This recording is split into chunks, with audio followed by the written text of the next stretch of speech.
Bismillahirrahmanirrahim. Bismillah, assalatu wassalamu asrafil anbiya'i wal mursalin wa ala alihi wa ashabihi wa salaman tasliman mazida ma ba'du. Alhamdulillah, hari ini kita akan melanjutkan pelajaran kita.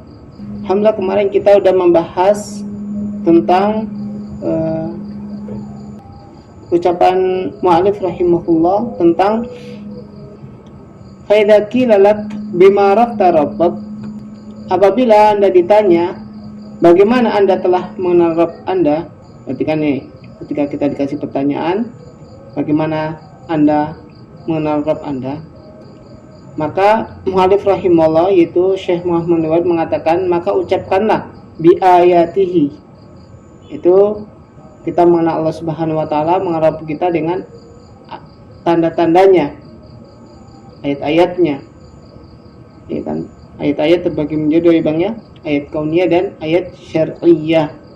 Ayat kauniyah seperti apa, Bang? Makhluk, seperti alam semesta ya, Bang ya. Bisa. Kemudian alam syar'iyyah seperti wahyu berupa Al-Qur'an. Kemudian makhlukatihi wa makhlukatihi, makhluk Allah Subhanahu wa taala ya. Kita ini ada makhluk ya, di antara makhluk Allah Subhanahu wa taala ya. Wa min ayatil laili wan nahar, dan di antara tanda-tanda ayatnya Allah Subhanahu wa taala ada al-lail wan nahar, malam dan siang. Wasyams wal qamar, matahari dan bulan. Wa min makhluqatis samawati sab' wal arduna sab' wa ma fihinna wa ma bainahuma, dan di antara tanda makhluknya adalah langit yang 7, bumi yang 7, dan apa yang ada di dalam langit dan bumi tersebut dan di antara keduanya. Ya, Bang ya. Sekarang kita akan membahas tentang makhluk-makhluk Allah Subhanahu wa taala. Mu'alif rahimahullah di sini mengucapkan atau berdalil, wa dalilu qaulu ta'ala, Allah Subhanahu wa taala berfirman, wa min ayatihi al-lail wan nahari wasyams wal qamar la tasjudu lisyamsi wala lil qamar wasjudu lillahi alladhi khalaqahunna in kuntum iyyahu ta'budun. Baik, mu'alif membawakan ayat tentang apa? Bagaimana caranya kita mengenal Rabb kita. Di antaranya dalilnya adalah Allah Subhanahu wa taala berfirman, dan sebahagian dari tanda-tanda Allah Subhanahu wa taala adalah malam dan siang, matahari dan bulan, maka janganlah kalian sujud kepada matahari dan bulan tersebut ya, Bang ya. Siang dan malam enggak boleh sujud kepada mereka. La tasjudu lisyamsi wala lil qamar, janganlah kalian sujud kepada matahari dan bulan. Fasjudu lillahi alladzi khalaqahunna in kuntum iyyahu ta'budun, maka sujudlah kalian kepada Allah yang telah menciptakan matahari dan bulan tersebut ya, Bang ya. In kuntum iyyahu ta'budun, hanya kepada nyalah kalian beribadah. Ya, hanya kepada Allah Subhanahu wa taala ya kalian beribadah. Berarti kita enggak boleh beribadah kepada matahari dan bulan. Nah, barakallahu fikum. Dan di dalam ayat tersebut terdapat ayat-ayat tanda-tanda kekuasaan Allah Subhanahu wa taala, di antaranya saya sebutin faedahnya ini, Bang ya. Amin ayatil lail wan nahar wasyamsi wal qamar la tasjudu lisyamsi walil qamar wasjudu lillahi alladzi khalaqahunna in kuntum iyyahu ta'budun. Perhatikan. Kemudian di sini mu'alif rahimahullah ta'ala membawakan ayat yang kedua. Allah Subhanahu wa taala berfirman, inna rabbakumullahu alladzi khalaqallahu samawati wal ardi fi sittati ayyam thumma istawa 'alal 'arsy yughsil laila wan nahari yatlubu hathitha wasyamsa wal qamar wan nujuma musakhkharatin bi amri ala lahul mulku wal amr tabarakallahu rabbul alamin. Ini adalah ayat kedua tentang Allah Subhanahu wa taala mempunyai tanda-tandanya. Perhatikan, sesungguhnya Subhanahu wa taala berfirman, sesungguhnya Rabb kalian yaitu Allah yang menciptakan langit dan bumi selama 6 masa, yaitu 6 hari Bang ya. Kemudian Allah Subhanahu wa taala beristiwa di atas arsy-Nya. Yuksil lail wan nahar yatlubu hafitha wa syamsal qamar. Kemudian Allah Subhanahu wa taala menutup malam kepada siang dengan cepat, dan matahari dan bulan, bintang, semuanya ini tunduk dengan perintah Allah Subhanahu wa taala. Ketahuilah bahwasanya penciptaan dan perintah itu hanya hak Allah Subhanahu wa taala, yaitu Rabb semesta alam ini. Perhatian ya Bang ya. Inna rabbakumullahu alladzi khalaqas samawati wal arda fi sittati ayyamin tsumma istawa 'alal arsy yuksil laila wan nahar yatlubuhu hafitha wasyamsal qamar wan nujuma musakhkharatin bil amri ala lahul hulku wal amr tabarakallahu rabbul alamin. Ayat ini, di dalam ayat tersebut terdapat tanda-tanda kekuasaan Allah Subhanahu wa taala. Di antara tanda-tanda kekuasaan Allah Subhanahu wa taala yang pertama, kita sebutkan faedahnya. Pertama, Allah Subhanahu wa taala menciptakan makhluk-makhluk yang sangat besar tersebut dalam 6 hari. Kalau seandainya Allah Subhanahu wa taala sekejap saja untuk menciptakan langit dan bumi ini. Kalau seandainya Allah Subhanahu menghendaki, misalnya saya mampu menciptakan alam ini sekejap saja, akan tetapi Allah Subhanahu wa taala berkehendak mengaitkan akibat dengan sebabnya sebagaimana konsekuensi dari hikmahnya. Ini faedah yang pertama. Faedah yang kedua, bahwasanya Allah Subhanahu wa taala beristiwa di atas arsy-Nya, yakni dengan kemuliaan dan keagungannya.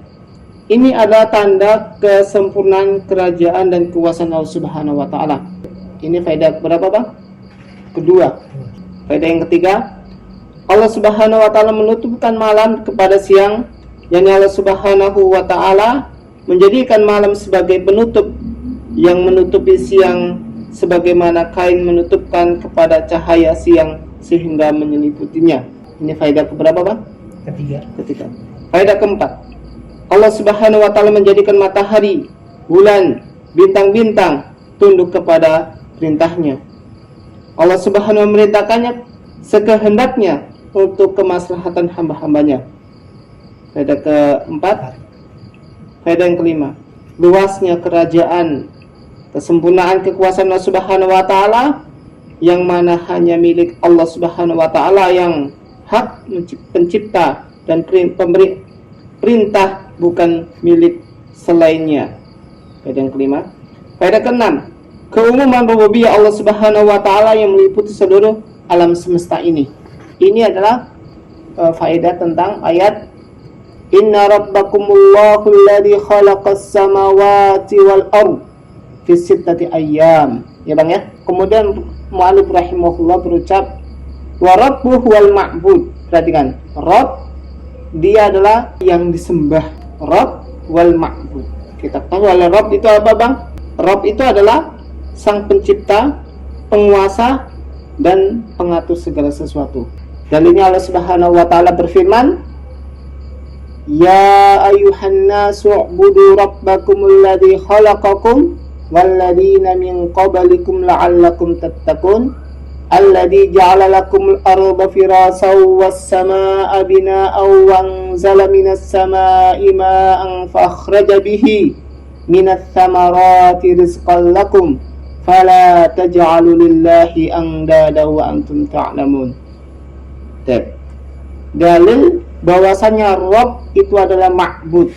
Allah Subhanahu wa taala berfirman, wahai manusia, sembahlah Rabb kalian yang menciptakan kalian dan orang-orang yang sebelum kalian, agar kalian menjadi orang yang bertakwa kepada Subhanahu wa taala. Dan dialah Allah Subhanahu wa taala yang menjadikan bumi sebagai hamparan dan langit sebagai atap. Kemudian Allah Subhanahu wa taala menurunkan dari langit berupa air dan mengeluarkan dari bumi tersebut berupa buah-buahan sebagai rezeki bagi kalian. Maka janganlah kalian menjadikan tandingan bagi Allah Subhanahu wa taala. Wa antum la ta'lamun, sedang kalian mengetahui. Wa qala Ibnu Katsir rahimahullah, Ibnu Katsir rahimahullah berucap, al-khaliq hadi asya wal mustahiqul ibadah. Ibnu Katsir berucap, Ibnu Katsir ini adalah seorang ulama ya Bang ya. Dia mempunyai kitab banyak. Ada ulama salaf ini. Dia berucap, "Dat pencipta sesuatu, dia adalah yang berhak untuk diibadahi." Ibnu Katsir berucap apa Bang? Al-khaliq li hadi asya wal mustahiqul ibadah. Kita ketahui bahasanya ibadah itu cangkupannya sangat luas sekali ya Bang ya. Kita ketahui ibadah itu adalah sebagaimana yang didefinisikan oleh Ibnu Qayyim, ibadah ismun jami'un likulli ma yuhibbullah wa yarda minal aqwal wal af'al wal dhahri wal batinah. Ibadah adalah suatu nama yang Allah Subhanahu wa cintai dan Allah ridhai, berupa ucapan dan perbuatan, cara tampak dan cara tersembunyi. Jadi namanya ibadah itu luas ya Bang ya. Bukan hanya sekedar sholat, puasa, zakat, haji. Jadi setiap apa yang Allah cintai dan Allah ridhoi berupa ucapan dan perkataan, cara tampak dan cara sembunyi. Wa anwal ibadati allati amrallahu biha mithlu Islam wal iman wa ihsan. Dan macam-macam ibadah yang Allah Subhanahu wa ta'ala perintahkan dengannya seperti Islam, iman dan ihsan. Adapun tentang Islam, iman dan ihsan ini masuk pada fase yang kedua. Wa minhu ad-du'a, di antara ibadah adalah yang pertama adalah doa. Doa ya Bang ya. Doa pertama khauf, takut, roja, berharap, tawakal, ruhba, warahba, wal khusyu', wa khasya, wal inaba, isti'ana, isti'adha, istighatha, dzabhu, nadr wa ghairi dzalik minal anwal ibadati allati amarallahu kulluha lillahi ta'ala. Perhatikan macam-macam ibadah yang Allah Subhanahu perintahkan. Yang pertama adalah Islam, iman, ihsan. Dan di antara ibadah lagi adalah doa, khauf, roja, tawakal, ruba wa rahbah, wal khusyu' wa khasya, wal inaba, isti'ana, isti'adha, istighatha, dabu wa nadr. Dan di antara yang lainnya adalah min anu ibadah, di antara jenis-jenis ibadah adalah yang Allah Subhanahu perintahkan adalah semuanya itu hanya milik Allah Subhanahu wa taala. Yang namanya ibadah itu sangat banyak sekali ya Bang ya. Allah Subhanahu wa taala berfirman di sini, wa annal masajida lillah fala tad'u ma'allahi ahada. Bahwasanya masjid-masjid ini semuanya adalah milik Allah Subhanahu wa taala. Maka janganlah kalian menyuruh bersama Allah juga bersama kepada selain Allah. Surah Al-Jin di sini. Kemudian faman sarafa minha syai'an ghairillah fa huwa musyrikun kafir. Barang siapa yang memalingkan ibadah itu kepada selain Allah, maka dia adalah orang musyrik lagi kafir. Dan Allah Subhanahu wa taala berfirman, wa may yad'u ma'allahi lan akhar la burhana lahu bihi fa inna ma hisabuhu 'inda rabbih innahu la yuhibbul kafirun. Di sini Allah Subhanahu wa taala berfirman, dan barang siapa yang menyembah sesembahan yang selain Allah, dia menyembah Allah, bahwa tidak ada sesuatu dalil baginya tentang itu, maka sesungguhnya perhitungan di sisi Rabbnya, sesungguhnya orang-orang yang kafir itu tidak beruntung. Kemudian di sini wafil hadis ad-du'a mukhul ibadah. Maksudnya doa itu adalah intisari dari ibadah. Sebagaimana Subhanahu wa taala berfirman, wa qala rabbukum ud'uni astajib lakum innal ladzina istakbiruna an ibadati sayadkhuluna jahannam dakhilin. Allah Subhanahu wa taala berfirman, Rabb kalian telah berkata atau berfirman, berdoalah kepadaku, maka aku akan kabulkan pada kalian. Sesungguhnya orang-orang yang sombong tidak mau beribadah kepadaku, maka mereka akan dimasukkan ke dalam neraka jahanam, mereka kekal. Ini adalah membahas tentang tanda ayat-ayat Allah Subhanahu wa taala, makhluk-makhluknya, kemudian tentang ibadah. Adapun macam-macam ibadah, insyaallah kita akan lanjut pada pertanyaan datang. Kita cirikan di sini. subhanaka wa bihamdika asyhadu an la ilaha illa anta astaghfiruka wa atubu ilaik. Jazakallahu khairan. Assalamualaikum warahmatullahi wabarakatuh.